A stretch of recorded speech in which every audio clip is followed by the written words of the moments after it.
You're still going to be in the shot. Just no, you can't see your faces at all. Everybody's like hidden. Come on. Yep, no, so you're speaking.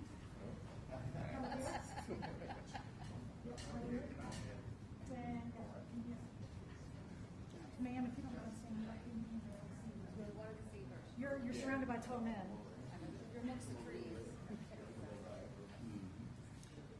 All right, let's begin. Good morning, everyone. My name is Tiffany Russell. I'm the Director of Communications for the City of Virginia Beach. Thank you for coming today. We are live streaming to vbgov.com and the City of Virginia Beach social media sites. We are standing at the location of the staging area for the Unified Command Post, which is directly behind us here at Cox High School here in Virginia Beach. We are here to provide you an update and have our city leaders talk about the tornado that hit Virginia Beach last night and our recovery efforts. Here today is Mayor Bobby Dyer and also Delegate Tata. Mayor Bobby Dyer will start off by giving us some talking points about his experience in the city's response.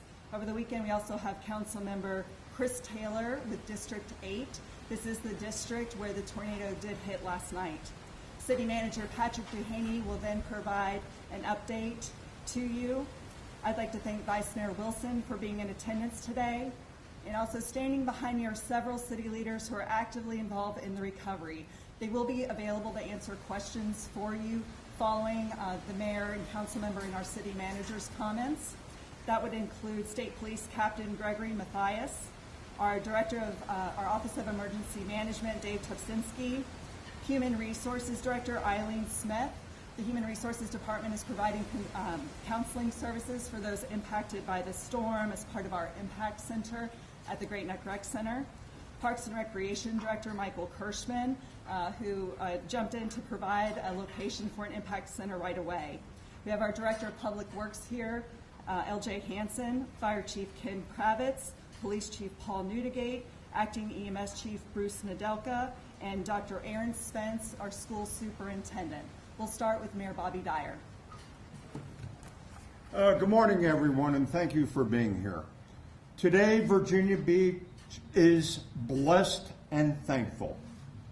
After a tragic weather event last night, we are indeed grateful that there was not a loss of life or anyone injured. And for that, we are most thankful. And if you take a look at the devastation that's out there, it is indeed a miracle. But the other thing is, we got to say how proud we are as a city of the rapid response of so many people that came out, whether it be public safety and public works and just a number of people that are out there really trying to make a terrible situation tolerable for the people that were adversely affected. Once again, our hearts and prayers go out to the folks that were negatively impacted by this tragic thing. But once again, we're grateful that there was no loss of life or injury, but we're especially grateful to all the team. We couldn't be prouder of Virginia Beach that we are today. We are the community that we are. Thank you very much, and I'd like to introduce now Chris Taylor, the district representative. Good morning. First, I want to thank God for the sovereign grace shown to this region and this district last night to get through this with no injuries, no casualties is only a miracle and act of God. There's no words to describe the situation and the destruction that I saw last night and this morning as I toured the district. But there are words to describe the city staff, the leadership, the men and women in our emergency services, and the residents that are affected. And those words are compassionate, brave, determined, and committed. As I spoke with members of the community this morning, neighbors, helping neighbors, golf carts out, bringing the chainsaws out, just really working together to make the best of a bad situation. And so we are grateful that we have a first-class staff here, a leadership team that quickly coordinated efforts. And so we are appreciative of all the hard work. And I want to let the citizens of District 8 in this city know that we are committed, we are listening, and we will take care of you. And we just thank you for the continued patience as we work through this most difficult situation. And with that, I'm going to bring up our city manager, Mr. Patrick Duhaney. Thank you. No words can describe what we saw in our tour of the district. Definitely, this tornado has been impactful and has devastated a lot of people's lives. We could not have responded as quickly as we did without the help of our regional and state partners. We had a lot of support already in Virginia Beach because of the weekend, the Something in the Water weekend, and a lot of them just decided to stay longer and pivot to help us take care of the need. But as the mayor and Councilmember Taylor said, is that we've had a lot of tremendous response from our first responders and also a lot of other city employees. We don't have all the answers right now. We're working to get a whole host of information regarding to what extent the damage it was, but we do know there's been hundreds of homes that likely have been impacted. In addition to that, we have our damage assessment teams in the Real Estate Assessor's Office that's going out to get a sense of what that looks like in terms of numerical value. We also have our weather from Wakefield, our weather team, helping us to get a sense of how big this storm was and actually the impact related to this storm. We don't have a lot of answers, but we're here right now to try to answer as many questions as possible. We're working on putting as much information out to the public regarding situations, impacts of city services, and we'll get that information out as soon as possible on top of what we already released. And at this time, I'll turn it back over to Tiffany to field some questions. Okay, do we have any questions from the press? Yes, at what time did you guys realize that we were going to have a significant weather event yesterday before 6 p.m.? About what happened and when did you know and then what did you do? Okay, the question is, what time did we realize we had a storm coming and how quickly to respond and what do we do? And we'll let our Director of Emergency Management, Dave Topsinski, talk about that. Yes, Dave Topsinski. So I guess by the luck of God, because of Something in the Water, we've already had a EOC activation, Emergency Operations Center activation, and a unified command post and a joint operations center established with a full joint information center because of the Something in the Water Music Festival. Part of that activation was we had National Service Wakefield with us in the Emergency Operations Center as part of Unified Command, so we were actively monitoring the storms throughout the weekend ahead of time and then day of. We saw those storms moving in early in the morning. We were monitoring, communicating with Something in the Water, and then quickly switched around 3 o'clock to citywide, monitoring citywide. And then around 5:18 p.m. or so, right about the time that the severe weather alert went out, the severe thunderstorm warning out, we had already known it was going to get issued, and maybe 30 seconds later, because the Weather Service was with us, we were able to advise city leadership, our operations folks across the city that it was incoming, give them a heads up. So as that alert was issued by the Weather Service, we were prepared. We started shifting our task force that was dedicated to the ocean front, releasing them to be able to go out to the city. At I believe it was 5:18 that the first tornado warning went out, or 5:24, somewhere around that time frame. I don't have that exact time, but that was the general time that either the thunderstorm or the tornado went out. We began monitoring citywide, and then instantly the Weather Service noticed a tornado on the ground at a debris field, notified us in the command post, and we instantly, with our public safety partners, started to deploy resources into the impacted areas. A number of damaged structures. It was stated by the city somewhere between 50 and 100. Have we been, and thank God for the loss of life or injury, have we been able to identify and specifically say how many damaged structures? What I can tell you is that we have 4 tiers of damage assessments that we'll be doing throughout the week. The fire department, police department, and EMS with Public Works provides what we call a windshield survey in the immediate aftermath after we confirm that their injuries and citizens are safe and secure. That number was they quickly assessed 115 structures last night, doing wide area search and rescue. I expect that number to expand slightly today as sunlight, and we have crews that can do a little bit more thorough search. Our damage assessment teams are out there right now, the Weather Service, and our real estate teams, which is our standard protocol. So I would imagine by end of day today, we'll have a better number for you, and then probably over the next day or two, we'll be reassessing and kind of getting some of the periphery areas and get that number up for you. But right now, we're about 115 based off the public safety searches that they did last night. That, Repeat the question. you said 115 damaged structures? Yeah. We had 115 damaged structures that were searched by public safety last night. The total number of damaged structures are out there determining as we speak. Are a majority of them homes? Yes. And then two questions, please. How long do we expect to stay under the state of emergency? And what about the schools? When can they expect to get back? So we have meetings with schools later today. We had a quick brief yesterday with them and early this morning. I'll let Dr. Spence answer anything specific to that, but we're working with them closely. We'll be under the state of emergency probably for a while through recovery because it leaves open our state and federal resources.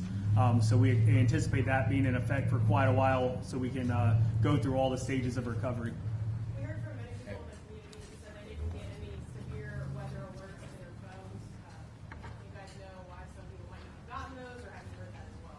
So the question was, how did residents get notified of the alerts? Some residents did not get notified of the alerts.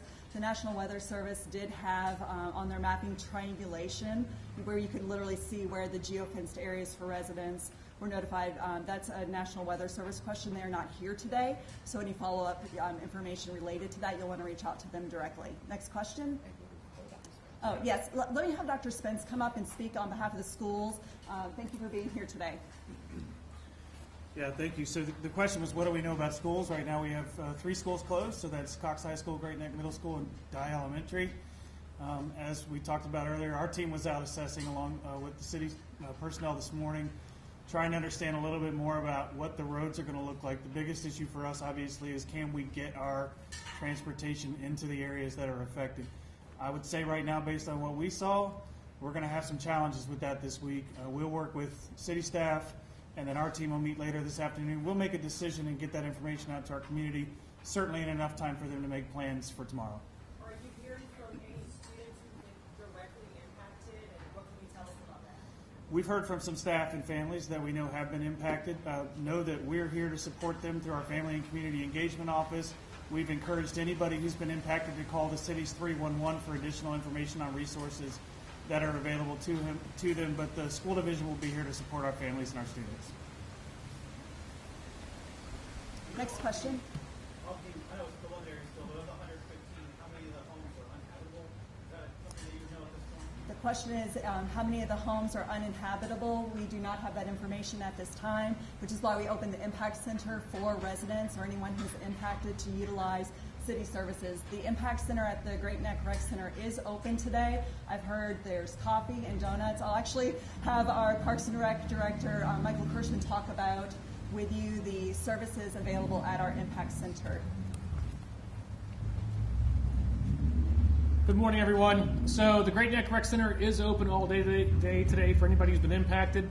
If anybody needs to get a warm shower, charge their phone, come somewhere where there's electricity, we're open all day. And as mentioned, we do have coffee, donuts, and I've heard that there's even Chick-fil-A sandwiches on the way. So if anybody is hungry and needs a place to relax and regroup and recharge, the center is open for them. Did anyone need to spend the night there last night? No, nobody spent the night last night. And I think I know the answer to this question, but did police have any issues with people looting or anything like that? There's a question about looting. I'll have our Chief of Police, Newdigate, come up and speak to that. Thank you. I'm not saying there was. Andy, absolutely not at this time, but that is a concern for the police department. We have resources deployed to the area just to make sure. So I think what we do is we take this as an opportunity, because we know when we have events like this, it is an opportunity for victimization. So for the neighbors that are in their house that may be next to someone that has had to leave their structure, if you see something suspicious, please call, because that is on our radar. Captain, I have two questions. How long do we expect the road to be closed to the affected community? And also, were there any rescues last night, even though there weren't any injuries with that? We expect the road closure, that'll be in partnership with Public Works, but we expect that will be probably at least the next 24 to 48 hours. We'll keep you updated with the media. And then, I'm sorry, the last question was? Were there any rescues? There was definitely rescue attempts.